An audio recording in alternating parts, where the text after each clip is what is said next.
What a lame argument you just made against me there.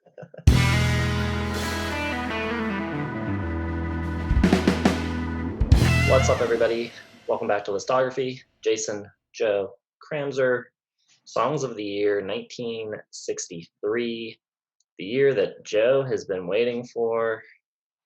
We've got some Beatles albums. They're not in the charts yet in the US, not till 64, but they're eligible for a wildcard selection. You've got Freewheelin' Bob Dylan coming out this year. Beach Boys are starting to hit their stride. Girl groups are huge.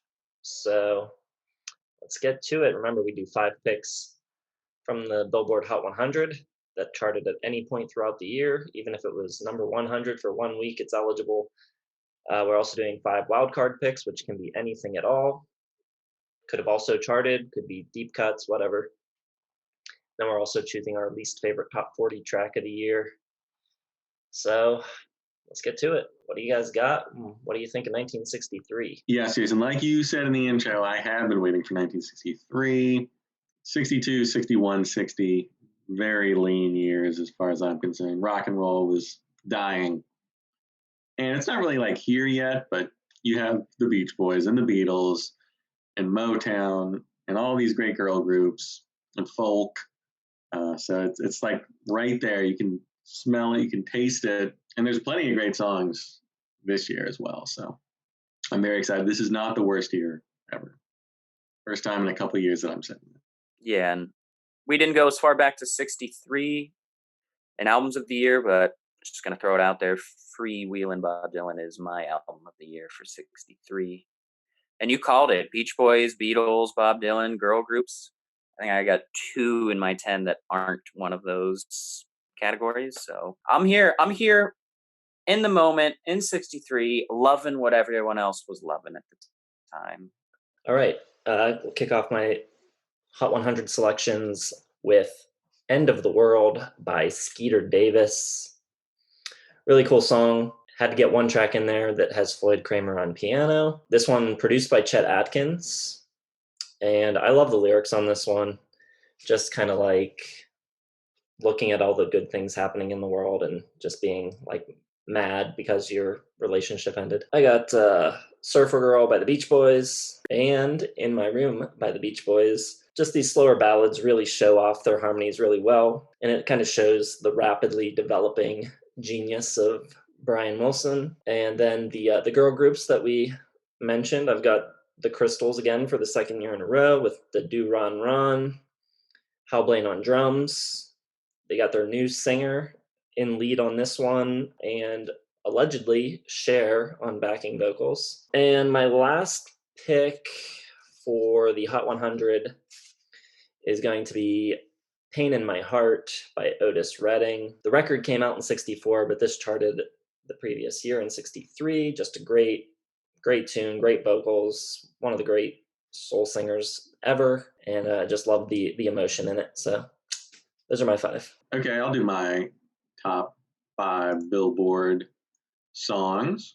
Well, I'll do 4 because it doesn't really matter at this point because pretty much all of these have made the Billboards, but I'm going to save my number 1 on the Billboard charts for my song of the year. Number 5 is going to be Deep Purple by Nino Temple and April Stevens. Kind of a cool, I'd never heard this song before I started exploring 1963. And the brother and sister duo, and it's just really interesting sounding, kind of reminds me of like Later's folky stuff. And they do like a talk singing part where she's talking and he's like singing, and it's really interesting. I don't think I've ever heard anything quite like it before. Number 4 is going to be Pride and Joy by Marvin Gaye. I got to get Marvin pretty much every year. He's going to be on my list from now on. Number 3, I got the Beach Boys with In My Room. Such a quantum leap over 1962, what they were putting out. And yeah, the vocal harmonies are just so much better. The arrangements, the playing. Only gets better from here, though. Number 2 is going to be Heat Wave by Martha and the Vandellas. One of these awesome girl groups. I really like the singing on this. And it's just a really kind of catchy Motown-esque song. So that's going to be my number 2. Save my number 1 for later. Right. So we do have a Billboard trifecta I've got in my room as well by the Beach Boys for all the reasons you guys said. Just, yeah, perfect blend of their harmony genius and just the creative genius as well. Then I'm going to roll over to Jimmy Soul with If You Want to Be Happy, a really fun kind of pretty humorous lyrics on here talking about if you want to be happy for the rest of your life, don't marry a pretty woman, marry an ugly girl because pretty girls end up making you feel small and insecure. Really catchy, really good like boy collective sound here. I'm also going to go with Be My Baby by the Ronettes. Really great girl group, wistful, magical, romantic sound. Where like every these girl groups do these great songs where it feels like you're on a first date and anything could happen. In that same vein, I'm gonna go with the Crystals with "Then He Kissed Me." Just incredibly enchanting. Really love that lead guitar part. Just the little meow, meow, meow, meow, meow, and the bells in the background, and the tambourines and the shakes and everything. Just so great. And then correct me if I'm wrong, I think this was also on the Billboard last year and may have been on Joe's list, but I've got You Really Got a Hold on Me by the Miracles. And I was listening to it and I was like, I was really surprised Lenny Kravitz never covered this. Weeks after doing Lenny Kravitz Week. Wouldn't do it justice. This is a fantastic rendition of it. Love the opening guitar. It just makes you like sappy right off the bat. Yeah, just being like hopelessly devoted to someone that makes you unhappy and that you can't have, but it's just you can't shake that feeling. You really got a hold on me. Great. Those are 5 Billboard classics. Joe is right. This is a deep year. A lot of stuff that I wanted to get on here but couldn't. All right, wildcards. I've got 4 of these because my winner is from my wildcard list, even though it charted also. I've got one Beatles track this year cracking in. I've got All I've Got to Do, which was a John Lennon penned track inspired by the Miracles song You Can Depend on Me. They recorded it during one session, start to finish. I think what really seals the deal for this song is Ringo's drum beat, though. It is a really cool, interesting drum part for a song this early in their career. I've also got one Bob Dylan track making it into my wild cards. I've got Hard Rain, Gonna Fall, allegedly, possibly written about the Cuban Missile Crisis, even though I think he actually wrote it earlier than that. This track, not recorded in a single session, but in a single take. Just a great song. 2 Buck Owens tracks. I've got Love's Gonna Live Here, which was #1 on the country charts for 16 weeks, which was a long-standing record. No other track even was #1 for 10 weeks until 2013, when Taylor Swift was #1 for 10 weeks with We Are Never Ever Getting Back Together. And then later the same year in 2013, Buck Owens' record was broken, unfortunately, by Florida Georgia Line with the song Cruise when they had that at #1 for 17 weeks. But just a great Buck Owens song. I think it's one of like his signature songs that I think of when I think of him. And I also have Act Naturally by Buck Owens, made even more famous when the Beatles later covered it, Ringo's song track from the movie Help. But it's great. I love it. Really good song. But yeah, my #1 still to come. Okay. Only one Beatles track. I'm surprised by that. One Dylan too. I thought it would be a slaughterhouse here. Nah, Dylan didn't have anything good back then. I'm gonna give you one Jason already had. I got It's the End of the World by Skeeter Davis. It's really kind of cool singing and the over the top lyrics, which you don't really expect from the way the song like starts out. It's kind of like one of those change up kind of things. #4, I'm gonna go with the Beatles. I Want to Hold Your Hand. Great track. I mean, you know what it sounds like. I love the hand claps and the jubilant harmonies. It's a great song. I got pretty much all of these are ones that you guys had on your list. I got Then He Kissed Me by the Crystals. I like the Beach Boys version, but I think, well, Beach Boys changed it a little bit, but they took the same structure. But this is the classic, the original. Great singing. Graham's already talked about it. #2 is going to Be My Baby, the Ronettes. That classic Bill Spector Wall of Sound. and just a really great song. One of his best, probably Jason's winner. He talked about it before. But number one, though, is going to be Twist and Shout by the Beatles. I just think it's one of the best sung songs maybe ever. Just the way that John Lennon like just digs into the depths, scream himself raw, just that really great, really rock and roll. Love it. So it's going to be my number one personal ranked song of the year, but not my favorite song of the year, if that makes any sense. None of this makes sense. It's yeah, and you gotta appreciate Ronnie coming back with "Take Me Home Tonight" for Eddie Money. Pretty cool. All right, we do have a decent bit of repeats coming up. I've got "A Hard Rain's Gonna Fall" by Bob Dylan. Bob sounds great. I think the thing that set him apart from some of the other folk stuff here was just kind of like his youth and innocence and just sincerity coming across here. And it's got that great all-American folk rustic feel, contradicts all of like pretty much the big production going on in pop and even in country, really. It was pretty thickly laid on, the Nashville sound.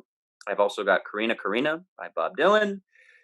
Got the sweeter, softer, sweet, boyish romance to the acoustic guitar.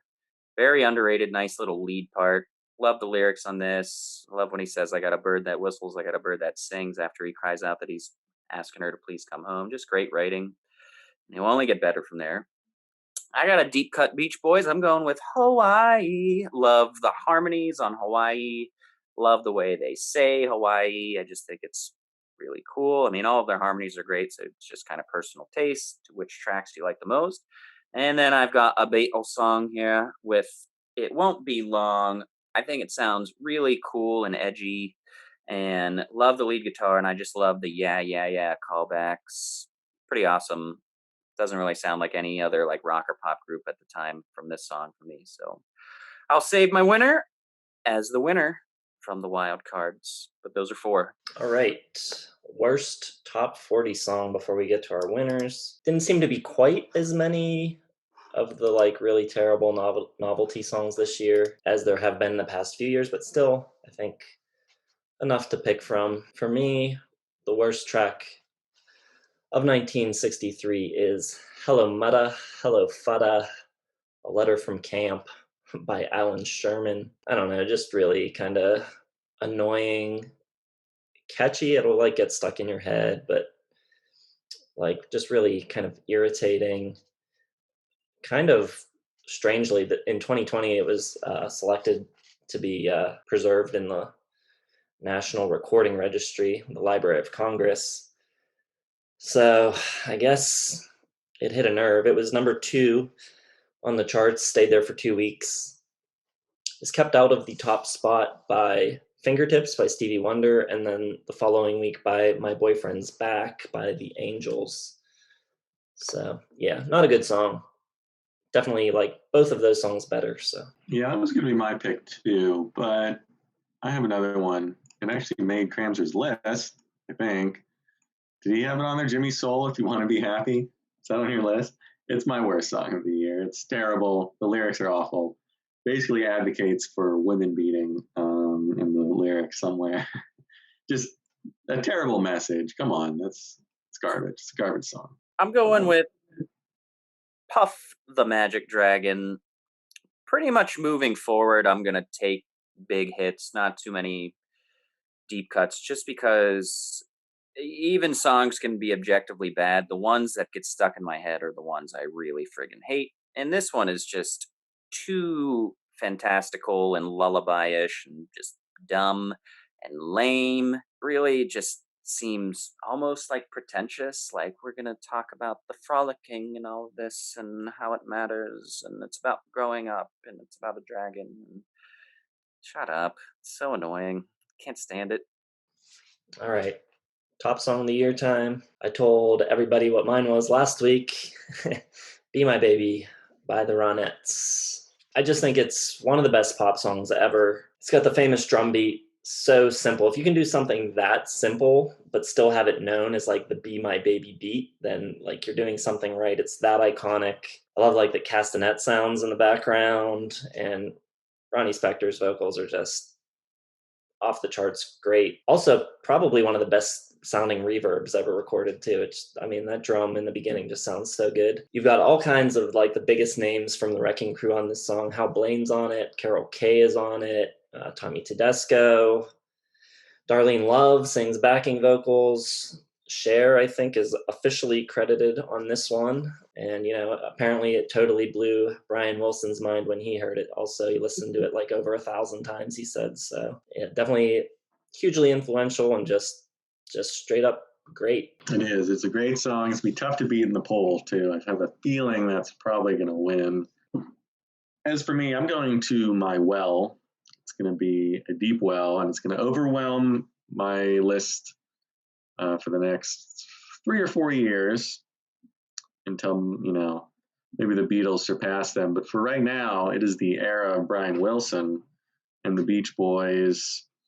Nobody does it better early on. 1963, I'm going to go with Surfer Girl as my number one. It didn't even make my top 10, which is how much I love the Beach Boys when we did our listography of them. But it was like 12 or something like that. It's like a beach lullaby. It's so pretty, so well written. Brian Wilson produced it himself even, so you can see the burgeoning genius. And it's almost When You Wish Upon a Star. Like, it's got that really simple lullaby, but just so pretty. The vocals, just amazing. One of the best harmonies maybe ever. And it's just simple and beautiful and great. And I hope you guys like the Beach Boys, because they're going to be winning for a while. That's about the 9th band you said will win over and over and over again. So both great choices, fantastic songs, both of you. Little weird that I'm going to be the one, given I like this group the least out of the 3 of us, but I'm going with the Beatles with Twist and Shout. You guys are too enveloped in your own Beatlemania and idea of what's great to not realize this is one of the greatest rock and roll recordings of all time. It's got all of the energy and fun. Yeah, it's much better than Surfer Girl. Come on, give me a break. And maybe a top 5 vocal performance by a male artist ever, John Lennon on this one. No, I'm just giving Joe a hard time. He already called it with John's voice, just painfully just giving it out till it's like cigarette ash at the end. But there's just so much fun and energy to it. If I were a 12-year-old girl at this time, my head would have just fallen right off. Sure, I get it. No doubt. It's got to be Twist and Shout, and just the recording itself sounds so raw and awesome. My number one, probably the last Beatles win. Probably the first and last Beatles win for me. I may have put it number one if it wasn't a cover. I did dock it a couple tenths of a point because of that. One of the best covers of all time, probably. Same, I docked it a little bit. Plus, picking songs, not vocal performances. We're picking songs, not drum beats here, so. I probably wouldn't have picked Surfer Girl if it wasn't for the vocals, Jason. Yeah, we're picking songs, not harmonies here, Joe. What a lame argument you just made against me there. I guess I'm carrying the Beatles flag from now on, even though you like both of your number ones. And I'm sorry, which one of the lyrics in Jimmy's Souls make it seem like that he's wife beating or whatever? It's something about you got to get tough sometimes. It's the 60s. All these people beat women. It was terrible. Well, I'm not disagreeing with you there. It's catchy. It's also at the end of the movie Mermaids when Winona is dancing around. That was cool. And Cher. So who won our last poll? I think Cram ran away with it, right? Nope. No? Dominant performance from Green Onions. I think the English vote, the overseas vote, really swung it for Green Onions, because the early vote was very strong for Boom Boom. And then overnight, it just was straight up Green Onions. So I don't know how that works, but I'm guessing the foreign contingent really put that one over the top. Interesting. So that makes things a little closer now. 2.5 for Cram, 1.5 for me, and 2 for Joe so far. This is going to be a tight one for 63, I think, for the vote. I agree. But yeah, hit the like button. If you enjoyed the video, subscribe to the channel if you're not subscribed yet. Hit the bell for notifications so you know when all the new videos come out. And don't forget to go vote. Link to our website's down in the description. Choose which of our winners is your favorite. We'll have playlists down there as well, and links to all of our social media. So thanks for watching. Let us know what your lists are down below, and we'll see you in 1964.